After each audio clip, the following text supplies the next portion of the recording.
Hello and welcome to Sleepy Stories, a cozy corner where gentle bedtime stories and peaceful moments come together to help you drift off with ease. Tonight, we invite you to settle in for another comforting narrative, one crafted to help you unwind and find a sense of calm. But first, let's take a moment to prepare both body and mind for a soothing night's rest. Find a relaxed position, and with each slow inhale and gentle exhale, allow the day's cares to quietly slip away. It can be challenging to step away from the day's busyness, especially as bedtime nears. However, remember, the less we worry about falling asleep, the easier it is for our minds to release any lingering tension. Let the gentle rhythm of your breathing wash away any concerns and allow tonight's tale to guide you into a deeper state of relaxation. Now, settle in and let the tranquil atmosphere of sleepy stories surround you. Enjoy this story, and may your night be restful and restorative.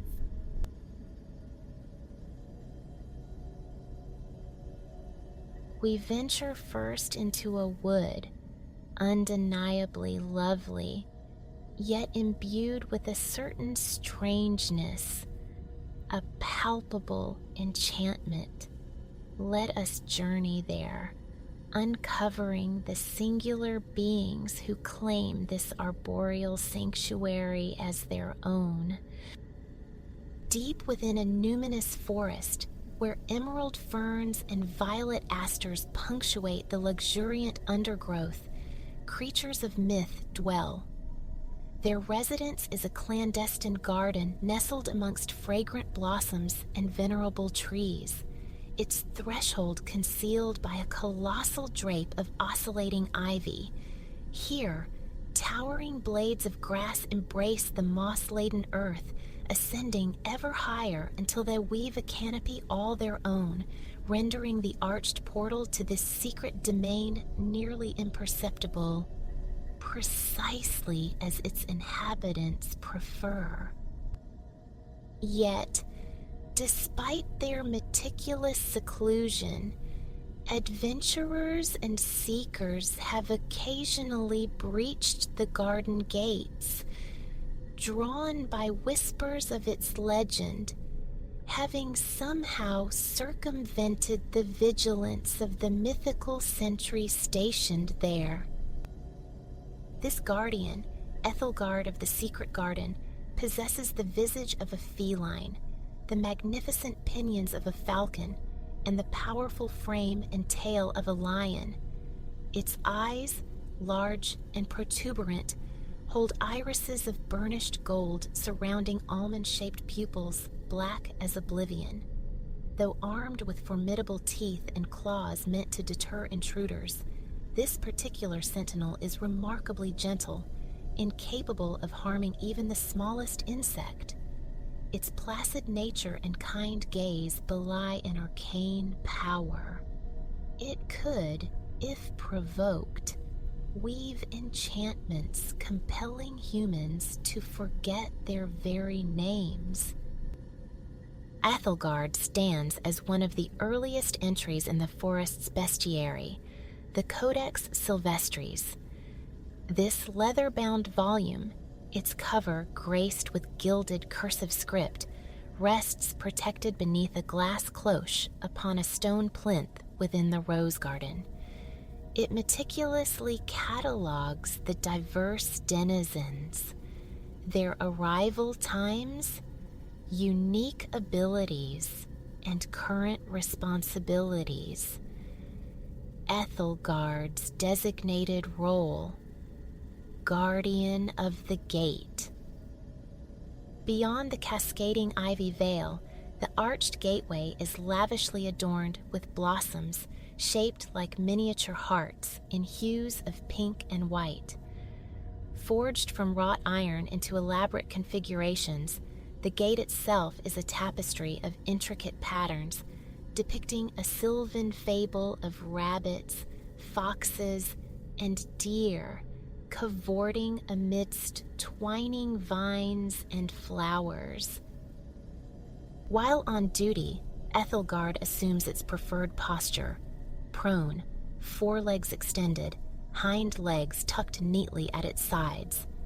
When ennui descends, a frequent occurrence, it meticulously grooms its paws, indulges in a languid stretch, or succumbs to slumber, only stirring when roused by one of the garden's knoll folk.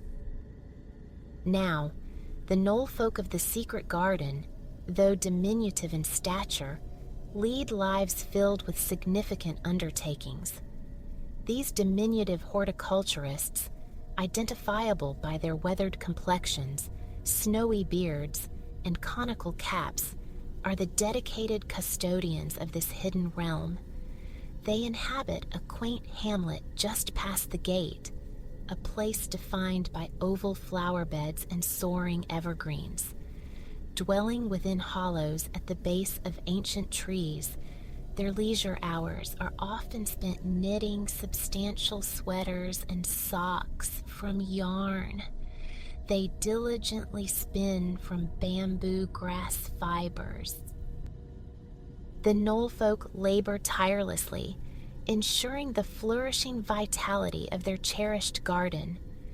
This stewardship involves overseeing certain mythical residents who feign industriousness while actually indulging in idleness.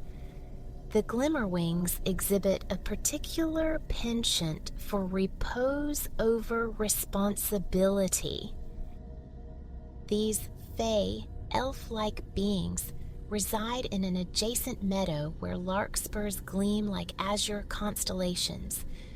Though bearing a resemblance to fairies, Glimmerwings are distinguished by pointed ears and 4 elongated dragonfly-like wings. Tasked as the garden's assessors, they flit above the meadow, clutching minuscule clipboards, ostensibly reporting to the knoll folk on the nectar quality favored by the garden's bees. Frequently, however, they forsake their duties, opting instead to forage for plump blackberries ripening in thickets near the cherry blossoms. The cherry blossom field unfolds as a panorama of pink, a wonderland where countless petals drift from mature trees, blanketing the forest floor in a soft, rosy tide. This captivating locale is the domain of Lyra. In her intrinsic aspect, this cunning entity resembles a fox with slender, elongated legs, a sharp muzzle, and a coat of purest white that shimmers in the sunlight.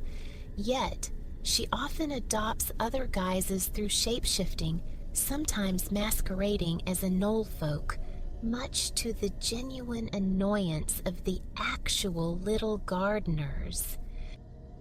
Lyra ranks among the forest's most ancient inhabitants. Her kind accrues bushy tails throughout their existence, potentially up to 9. Currently sporting 7 tails, each a distinct shade of the rainbow, she signifies a life lived across vast epochs, though she steadfastly avoids any discussion of her age. Her very essence resides within a spherical gemstone radiating a gentle, warm yellow luminescence, her fount of life and magic. This treasure is hers alone, nestled within her most voluminous tail, guarded with unwavering care. When assuming other forms, she wears it upon a white leather collar adorned with tiny golden stars. A favored transformation is that of a panda, whose black and white fur complements the collar exquisitely. In her native vulpine shape, she delights in passing the hours beneath the cherry trees, grooming meticulously as pink petals descend like silent snowfall. 2 centaurs also call the garden home, finding pleasure in traversing the cherry blossoms during the early morn, when dew kisses nearly every leaf and petal. These beings, half human, half equine, are siblings, yet strikingly dissimilar in appearance. Corbin, the brother, stands a commanding 7 feet tall, possessing the glossy mane of a black stallion, skin of olive hue, and hazel eyes. Silvana, his sister, slightly shorter at 6 feet, boasts a fair complexion with naturally rosy cheeks and eyes the color of aquamarine. Her mane, a cascade of platinum blonde, is worn in a long, substantial braid reaching her knees. Corbin and Silvana fulfill a crucial function. They are charged with discreetly guiding unexpected visitors back towards the arched gate, where Ethelgard can then erase their memories of the secret garden. Subsequently, they observe as the oblivious guests depart through the swaying ivy curtain. Though the rarity of such intrusions means their duty is seldom performed, they approach it with utmost gravity, partly due to their strong camaraderie with the Knoll folk. According to the Knoll folk, interlopers, particularly humans, present a significant challenge to the garden's harmony. Humans, they lament, precipitate various misfortunes, plucking golden blossoms with no thought for the gentle ogres who meticulously cultivate them, or trampling beds of crimson poppies and pink tulips tended by Asterion, the garden's minotaur. Asterion, a tall figure with the head of a bull and a long brown tail, wields a silver axe.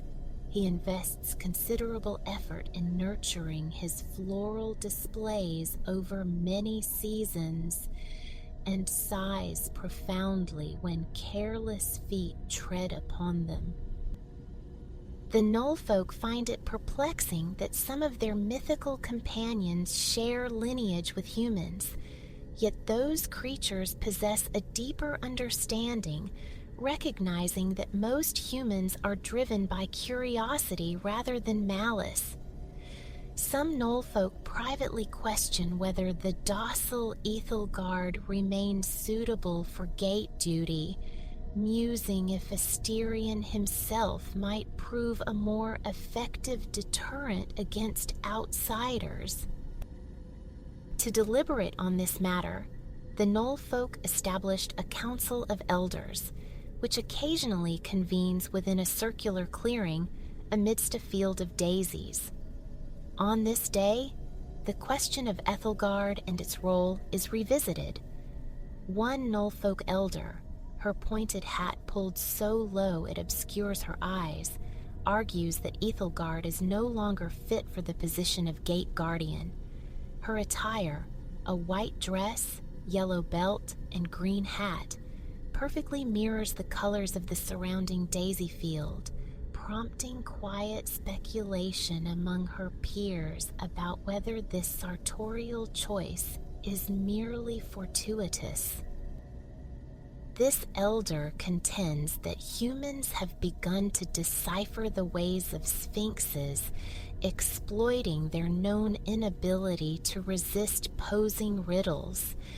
Intruders strike bargains, access to the garden granted upon solving a puzzle. However, the presiding elder offers a counterpoint. Perhaps, he suggests, the solution lies not in relieving Ethelgard of its post, but in furnishing it with more challenging enigmas, true conundrums designed to baffle even the most astute human minds. Yet, when the elder in white requests an example, the head Knoll folk's brow crinkles in concentration. He admits uncertainty in crafting rhymes sufficiently complex to thwart clever humans and safeguard the garden's secrecy. "Allow me an attempt," volunteers a Knoll folk clad in a blue tunic and black hat, stroking his extensive beard. "I wear an eye of darkness, hair of light," he recites. My roots delve deep within the earth. I crave the sun's warm kiss upon my face and turn to follow its bright path. What am I? The assembled knoll folk shake their heads collectively. A sunflower, they chorus. The riddle is transparently simple. After thoughtful deliberation, the knoll folk concede that their expertise is overwhelmingly rooted in horticulture, rendering their riddles easily solvable by humans. Best to leave Ethelgard where it is, at the gate, concludes the head elder. Ultimately, Ethelgard remains the most adept at managing the curious humans drawn into the depths of the magic forest. Furthermore, it alone possesses the unique ability to cast the spell of forgetting, should the need arise. With the matter settled, the knoll folk disperse, returning to their arboreal hollows or tending their garden plots. When not reclining beneath the cherry blossoms, Lyra fulfills her duty as the garden messenger, relaying the knoll folk's directives to other mythical inhabitants. Her initial destination, the topiary garden, where Trifex spends its days meticulously shaping dense green shrubbery into fantastical forms. Trifex is arguably the most accomplished gardener of them all, a fact that might seem surprising given its composition. It possesses 3 distinct heads, one of a goat, another of a lion, and the third belonging to a serpent, each harboring its own perspective. Yet, the singular passion they all share is gardening. When engaged in horticultural pursuits, the 3 heads function in remarkable unison, devoid of disagreement. Leveraging the principle that 3 heads surpass 1, Trifex crafts magnificent creations born from a confluence of its own imaginative ideas. It cultivates towering boxwoods in varying shades of green, expertly sculpting them into whimsical topiaries using an array of pruners, shears, and loppers resembling enormous scissors. Trifex can manifest nearly any form the mind dares conceive. From solitary bushes emerge pensive gargoyles, hunched contemplatively, fists propping up chins. Broad hedges transform into cheerful trolls sporting long, unruly hair standing on end. Its creations serve as verdant tributes to other denizens of the secret garden. Among them is the immense serpent, the Ophidian coil, whose task involves preparing land for new plantings, achieved by tilling acres of soil with its formidable teeth. Trifex sculpts its serpentine associate in the form of a circle, mouth engulfing its own tail. Adjacent stands a representation of Cinderwing, the majestic avian creature with plumage of scarlet and gold, and a crest of blue flowing from its head like a bridal veil. Trifex fashions the Cinderwing topiary from a honeysuckle bush bearing crimson, firecracker-shaped blooms alongside small golden flowers reminiscent of sleigh bells. The choice to depict this fiery bird using red and yellow blossoms is apt, considering Cinderwing's propensity for spontaneous combustion. Equally fitting is the placement of Cinderwing next to the serpent, reflecting the age-old rivalry between these 2 mythical beings. On the subject of immortality, the Ophidian coil maintains that the garden accommodates only one creature symbolizing the eternal cycle of rebirth, an endless loop of beginnings, renewing beginnings. Cinderwing concurs, having risen from its own ashes numerous times. However, Cinderwing refuses to yield the title of preeminent immortal creature to the serpent, asserting seniority based on mythological precedents. The definitive truth, however, remains elusive. The origins of both are lost to the mists of time. According to Cinderwing, crucial records perished in a fire. It once held an ancient papyrus scroll that unequivocally settled the question of which creature was elder. Papyrus, tea-stained in appearance, derived from the stem of a grassy plant flourishing along the Nile's banks, serves, among other uses, as a substrate for writing. Cinderwing claimed this scroll detailed the specifics, most critically, the date of its genesis. When the Council of Elder Knollfolk convened to address the dispute over the title of Best Immortal Creature, they requested Cinderwing present this document. Crestfallen, the bird confessed to the council that it had inadvertently incinerated the scroll long ago during a heated altercation with an Aeolian. The Aeolian, once on amicable terms with Cinderwing, had audaciously declared itself the paramount mythical bird, exhausting the last vestiges of Cinderwing's patience.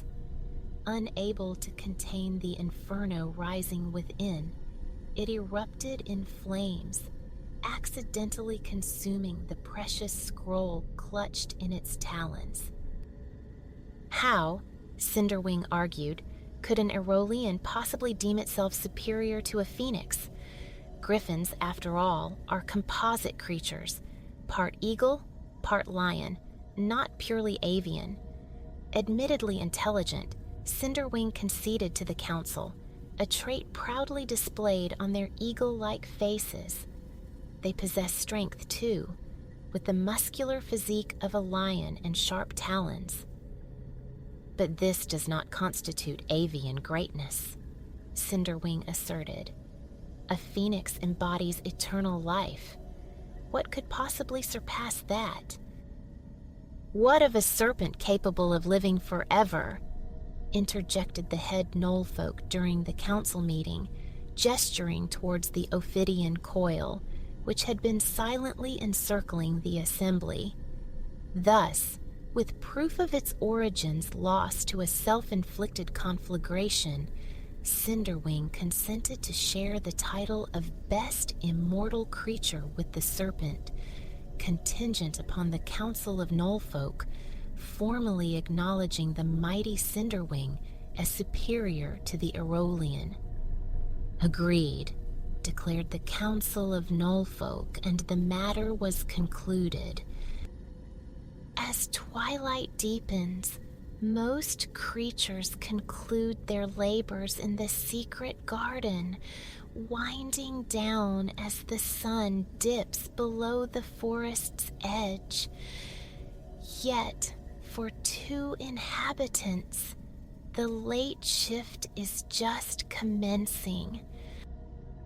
Boreas Prime, the frost giant, emerges from his shadowy cavern as the celestial expanse transitions to black, spangled with myriad stars. This colossal being's form is sculpted from dark blue ice, multifaceted like an expertly cut diamond. He bears 2 horns of glacial blue, eyes that glow with inner light, and a beard composed of glittering white icicles. He wields a sledgehammer of gold and silver, often employed to clear terrain for new plantings. Boreas Prime's cave lies at the garden's heart, situated within a modest mountain whose solitary peak just crests the forest canopy.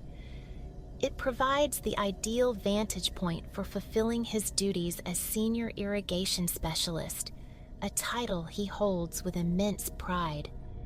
Positioned atop the mountain, the frost giant inhales deeply. Upon exhaling, a cool, misty vapor drifts across the landscape. He disperses countless minute ice particles in every direction, coating the topiary garden, the cherry blossom field, and flower beds bristling with lupins resembling blue corn stalks. Boreas Prime's breath also blankets the complex garden maze, constructed from winding hedges that the centaurs can navigate blindfolded, a favored pastime of theirs. His icy exhalation supplements the morning dew, maintaining soil moisture overnight until the sun ascends to warm the garden's flora. Occasionally, however, his breath proves excessively cold, placing numerous flower and vegetable beds at risk of freezing solid. This is where the frost giant's devoted quadrupedal companion intervenes. Emberhound of the Secret Garden is a cheerful, three-headed, fire-breathing canine with benevolent blue eyes, a short gray coat, and a spiky draconic tail. In ages past, Emberhound guarded the portals to the underworld. Now he faithfully executes his role as the garden's official warmer. Each night, he pads silently amongst the plants, sniffing out areas susceptible to freezing. Upon locating such a spot, he settles down, curls into a ball, and radiates such profound warmth that all vegetation within a mile radius springs back to life, roused from its frigid torpor. On nights when his warming services aren't required, Emberhound pays a visit to Ethelgard at the garden gate, treading softly on all fours to avoid disturbing the slumbering knoll folk.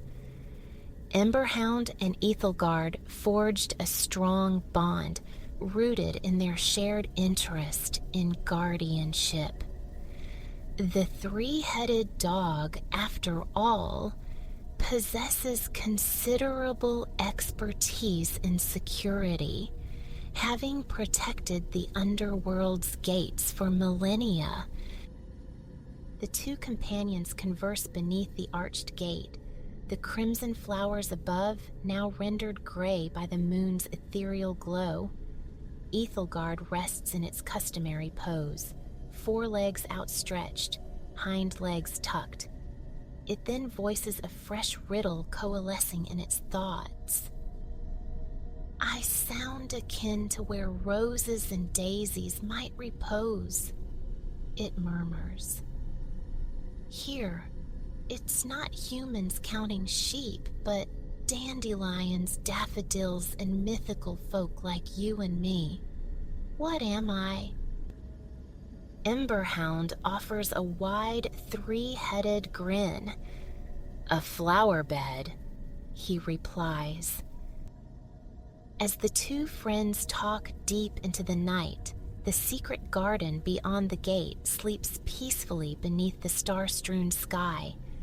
Within it, contented knoll folk are nestled in their beds, dreaming of white lilies, murmuring streams, and amiable mythical creatures resting under the serene luminescence of a beautiful moon. The humid breath of the rainforest welcomed Silas, his travel pack a familiar weight upon his shoulders, a testament to the miles already crossed and the promise of those yet to come. An appetite for the untrodden path had drawn him here, to the verdant northeastern edge of the Yucatan, where coastline whispered secrets to the jungle. Ahead lay sun-drenched hikes with newfound companions, bicycle journeys tracing the contours of dusk, and the silent ballet of snorkeling amidst kaleidoscopic marine life. Yet, before the outward quest commenced, an inward pilgrimage beckoned. Calmness was the compass point he sought first, a centering stillness before plunging into the vibrant unknown. Having secured his lodging, a haven nestled within the emerald canopy, he approached the resort's guest liaison, a composed young man, crisp in white linen and earth-toned trousers. Fortune smiled. The retreat boasted a spa of considerable renown. Silas inquired about securing a passage into its restorative depths. "Allow me to arrange a hydro-odyssey for you," the young man offered, his smile genuine. A hydro-odyssey. The phrase resonated within Silas, elemental, fluid, promising a simple yet profound immersion. He recalled a whisper from Da Vinci. Simplicity, the ultimate sophistication. He claimed the earliest opening, a slot perfectly timed to allow for the settling of his pack, the arrangement of his few possessions, the quiet claiming of this temporary sanctuary. The liaison's instructions for the Odyssey were precise. Comfortable swimwear beneath the provided white robe. Unpacked and suitably attired, Silas navigated the paths toward the spa. He passed through a towering glass portal, instantly enveloped by the clean, camphorous scent of eucalyptus. A deep inhalation drew the soothing aroma into his very core. His gaze swept the reception space. Walls whispered in muted earth tones, the floor beneath his feet a smooth expanse of stranded bamboo. Through the heart of the area meandered a small stream, its bed jeweled with smooth stones, the water's gentle murmur over them a liquid lullaby. Silas had known spas before, temples of quietude and care, but this one radiated an invitation unlike any other. Behind the reception desk stood Sophia, her dark eyes serene, chestnut hair coiled in an immaculate bun. Clad in an elegant white uniform, she greeted Silas with an unaffected warmth, introducing herself as his guide for the Hydro Odyssey. Sophia extended a silver tray bearing a diminutive glass of pale green liquid. Room temperature tea, she explained, specifically blended to encourage relaxation. Silas took a tentative sip. Cucumber and mint unfurled on his palate, chased by an elusive sweetness he couldn't quite name. He drained the small vessel, returning it to the tray. With another smile, Sophia beckoned him forward. They proceeded down a hushed corridor, passing through an intricately carved wooden door. Along the way, Silas became aware of the ambient soundscape, a delicate tapestry woven from birdsong and the soft rustle of unseen leaves. A symphony of the wild, tamed into tranquility. The Hydro Odyssey commenced proper in a softly illuminated chamber. Sophia's voice dropped to a near whisper, though they were quite alone. His journey, she murmured, would begin within the sauna's embrace. From a nearby cabinet, she retrieved a misting bottle labeled lemongrass water and ushered Silas into a glass-walled enclosure.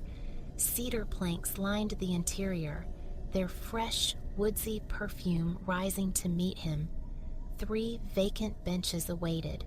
Silas selected the center one, onto which Sophia unfurled a long white towel. He lay back, face upwards, surrendering to the space. Gradually, the sauna's dry heat began to bloom against his skin. Drawing a slow, deliberate breath, he felt the warmth travel through his nostrils, a pleasant invasion. He closed his eyes, allowing Sophia to place a cool, damp cloth over them. "A lemongrass mist?" she inquired softly. He smiled his assent, and she dispersed a fine spray above him. It descended like a blessing, cool, invigorating, redolent of sweet herbs intertwined with bright citrus. Sophia indicated she would return shortly, leaving the lemongrass mist within reach should he desire more. He lay suspended in the warmth, cocooned by the peaceful resonance of the rainforest, letting the heat seep into his muscles. Later, a light tap on his arm drew him back. Sophia inquired how he felt, but his broad, languid smile rendered words unnecessary. As he removed the cool compress, he saw the silver tray presented once more, this time holding a tiny glass of vibrant orange liquid. "Tangerine ginger-infused water," Sophia announced. Silas drank it down, the coolness a welcome counterpoint to the sauna's heat, spreading refreshment through his entire being. He rose, and Sophia retrieved the misting bottle. With 2 deft pumps, she created a fragrant cloud in the air before him. Instinctively, Silas walked through it, inhaling the lemongrass essence again, feeling a surprising surge of pure happiness. Sophia then gestured for him to follow her onward. The next room shimmered. Tiny iridescent tiles, the size of coins and the color of a pale sky, coated every surface: floor, walls, ceiling, even the built-in seating. At the room's center stood a pedestal supporting a large glass bowl heaped with crystalline ice. Silas took a seat as Sophia unfolded a small, damp cotton cloth.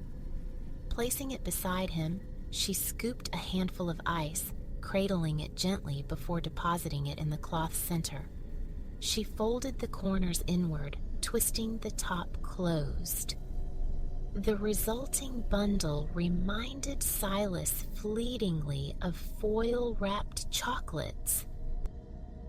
"An ice kiss," Sophia murmured, seemingly plucking the thought from his mind. She handed it to him, explaining the exfoliating benefit of the cool, textured fabric against warmed skin. She would be back in a little while, she added. Silas pressed the ice kiss to his shoulder, gliding it slowly down his arm to his wrist. The contrast against his sauna-warmed skin was exhilarating, less shocking than anticipated. He repeated the motion on his other arm, then traced the cool path across the back of his neck. By the time he finished, the ice had yielded almost entirely to his body heat, leaving only the damp, empty cloth in his hand. He draped it over his head, savoring the lingering coolness. Moments later, Sophia reappeared, this time bearing a small saucer of translucent aloe vera gel.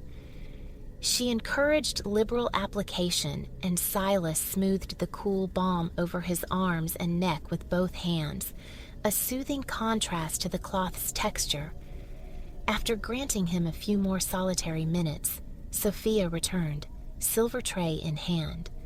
The liquid offered now was a deep, luscious red. "Strawberry cinnamon water," she clarified, a combination novel to Silas. He drank it readily, deciding this unexpected pairing was his favorite thus far. Onward, then, to the steam room. Here, a special consideration awaited his face. Sophia presented a small jar containing a light brown clay. Using eloquent gestures, she mimed dipping her fingers into the jar and smoothing the substance onto her own face. Taking the cue, Silas scooped out a measure of the clay, applying it to his forehead, cheeks, and chin. Its scent was surprisingly fruity.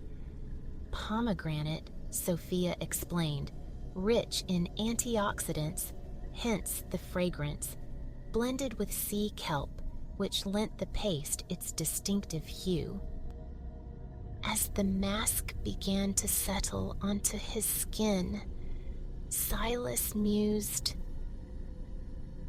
"Why have I never done this before?" He could almost feel his skin sighing, softening beneath the application. The steam room was an intimate twilight. Its layout mirrored the ice room, but the coin-sized tiles were a deep navy blue, and the ceiling twinkled with tiny embedded lights, a miniature constellation. The temperature rivaled the saunas, yet the sensation was utterly different. Where the sauna was arid, the steam room was humid, enveloping. Sophia spread a fresh white towel over a tiled chaise longue. Silas reclined upon it, closing his eyes. Next, Sophia placed cool cucumber slices over his eyelids, whispering that she would retrieve him in a few minutes. He used the time for deeper reflection, allowing his mind to empty further. A faint, pleasant tingling began beneath the facial mask. It felt good, he acknowledged. This quiet pampering, breathing in the gentle vapor that swirled around him. Sophia returned, gliding into the steam, the ever-present silver tray bearing another small glass.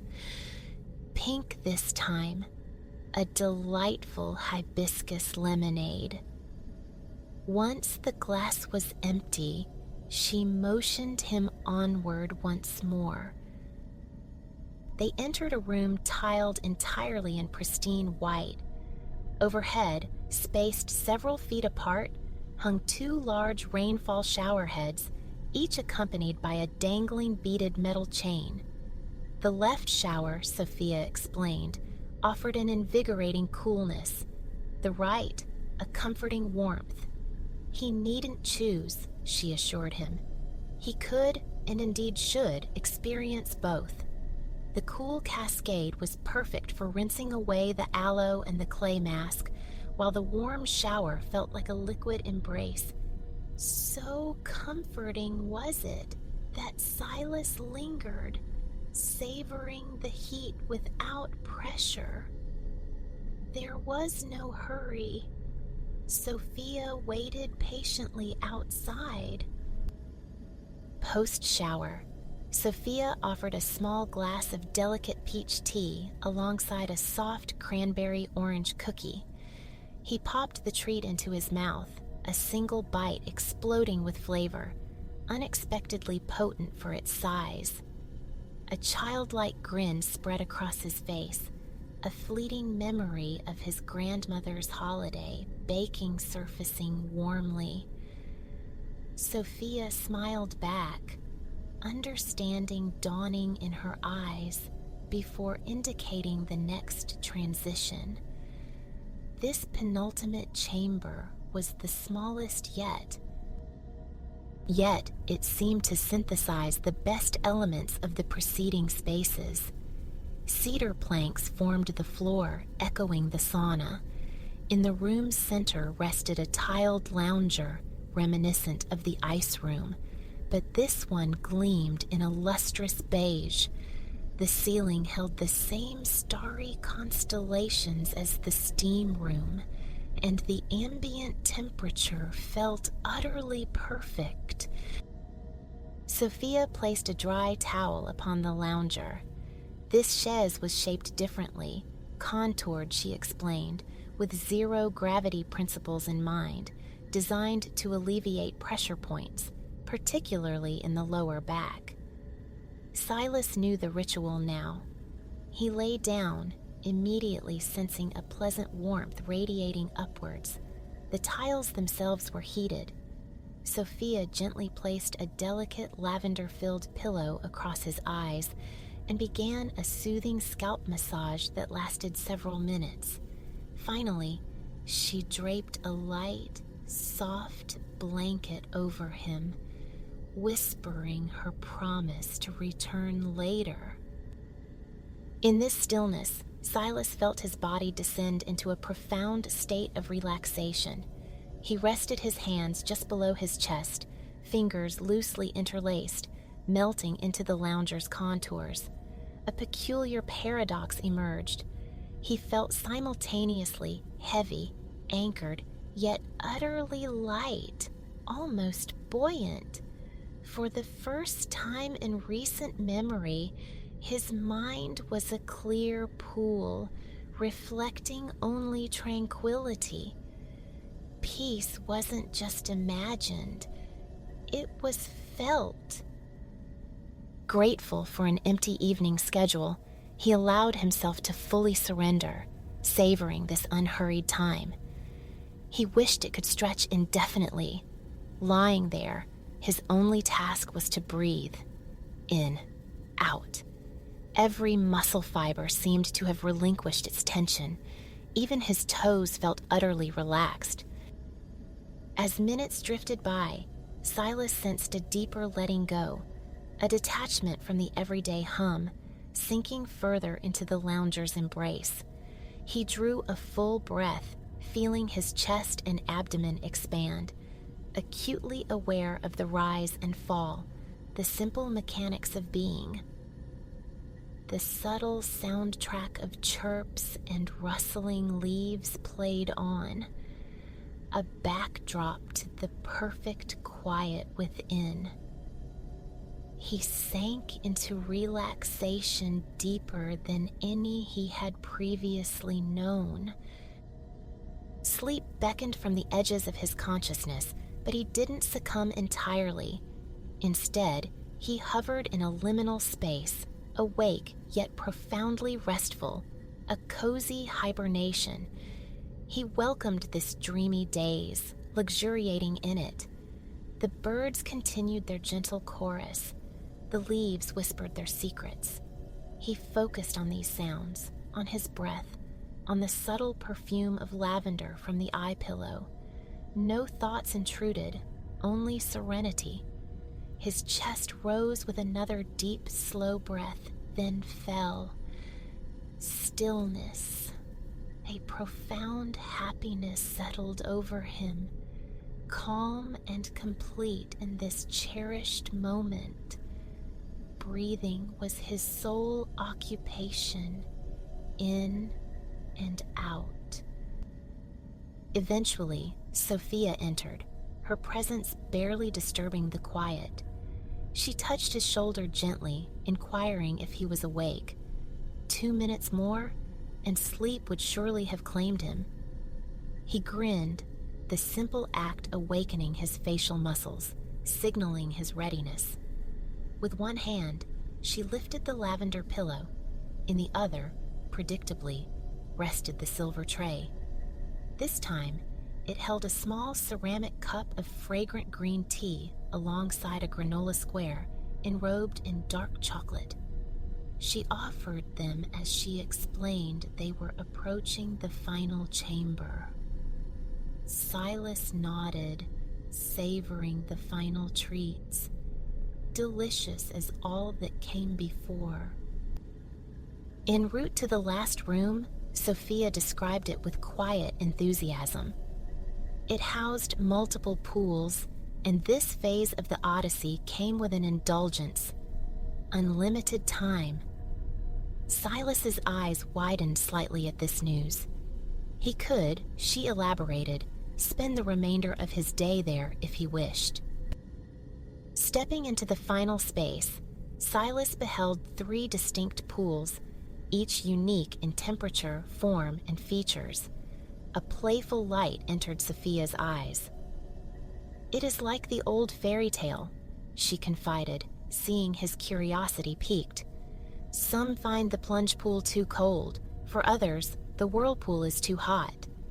But the last pool," she gestured towards a tranquil expanse featuring a gentle waterfall and integrated massage jets, "is often found to be just right." He could sample all three, or linger in just one or two. The choice was entirely his. Silas considered. The allure of just right was undeniable. He decided he would begin there, and perhaps, if it lived up to its promise, end there too. Sophia withdrew, leaving him to his solitude. He eased into the water, a slow immersion until his body was fully enveloped. The temperature felt almost neutral, a perfect mirroring of his own skin. He swam towards the massage feature, letting the thick streams of water pulse against his back, closing his eyes to the sensation. After several moments of blissful surrender, he felt inclined to move, executing a slow lap or two. Nothing strenuous. The water's gentle resistance felt calming, a physical reminder to embrace slowness, not just here, but in the rhythm of his life beyond these walls. Turning onto his back, he floated. With his ears submerged, the rainforest symphony faded, replaced by the intimate sound of his own breathing. In, out. He drifted lazily, sculling gently with hands and feet in the perfectly tempered water, appreciating the profound solitude. No one else was present. The entire space was his. It truly was just right, echoing the simple wisdom of the fable, a reminder, perhaps, of the delicate equilibrium life demands. As he moved almost imperceptibly through the water, his awareness remained anchored to his relaxed breath. In and out. Inhale, exhale. And in that suspended moment, Silas knew he had found more than peace, more than tranquility. He had discovered a resonance, a perfect balance struck between mind and body. Floating weightlessly, a quiet smile touched his lips at the realization. His travels had barely commenced, yet already he had unearthed a precious insight, a sense of centeredness that would journey with him, indelible and deep.